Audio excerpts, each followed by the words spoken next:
سلام، من پروانم و اینجا پارت سوم کتاب قورباغه رو قورت بده. فصل 12 میگه هر بار به اندازه یک بشکه جلو برو. اشخاصی که در قیاس با دیگران توانایی‌های متوسطی دارند اگر هر بار با تمام وجود و بدون خستگی خودشان را وقف کاری کنند حتی بیشتر از سایرین در انجام کارهای بزرگ موفق خواهند بود. یکی از بهترین روش‌های غلبه بر تنبلی این است که بدون توجه به کلیت کار عظیمی که مقابلتان است تنها با آن بخشی که می‌توانید انجام دهید فکر کنید. یکی از بزرگترین شیوه‌های خوردن یک قورباغه بزرگ این است که هر بار یک ذره از آن را بخورید. وظیفه شما این است که تا جایی که می‌توانید ببینید، جلو بروید، برای انجام یک کار بزرگ با اطمینان گام بردارید و اعتماد کامل داشته باشید که به زودی گام بعدی برایتان نمودار می‌شود. این سفارش فوق‌العاده را در والیبال به یاد داشته باشید که میگه بپرید، تور ظاهر خواهد شد. فصل 13 خودتان را تحت فشار قرار بدهید. تنها 2% مردم میتونن به طور کامل و بدون نظارت شخص دیگری کار کنن. ما به این 2% رهبر میگوییم. این دسته همانهایی هستند که شما هم قصد دارید جزوی از آنها باشید. استانداردی که خودتان برای کارتان تعیین می‌کنید باید از هر استانداردی که دیگران برایتان در نظر گرفتن بالاتر باشه. این مسئله را برای خودتان شبیه یک بازی درآورید تا شروعش آسان‌تر شود.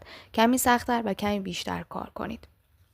افراد موفق همواره خودشان را تحت فشار قرار می‌دهند تا کارشان را در سطح بسیار بالایی به اجرا برسانند، اما افراد ناموفق باید از دیگران دستورالعمل بگیرند و توسط سایرین مورد نظارت قرار بگیرند و تحت فشار واقع شوند. یکی از بهترین روش‌های غلبه بر تنبلی و تعلل این است که چنان کار کنید که انگار همین یک روز و برای انجام کارهایتان وقت دارید و قرار است فردا به مدت 1 ماه شهر را ترک کنید و به مسافرت بروید. همه مراحل یک کار یا پروژه مهم را قبل از شروع بنویسید. بعد مشخص کنید چند دقیقه و چند ساعت برای تکمیل هر بخش نیاز دارید.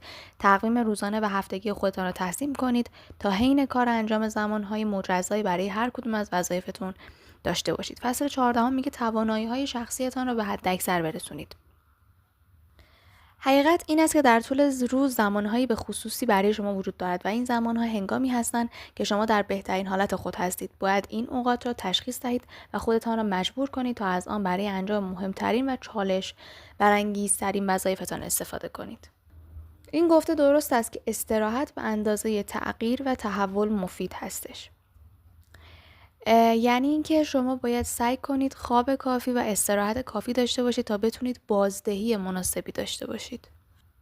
برای خودتان تحلیلی از سطح انرژی فعلیتان و عادتهای روزانه سلامتی بخشی مثل ورزش و غیره ارائه دهید و سطح تندرستی و انرژیتان رو با پرسیدن سوالات زیر ببرید بالا.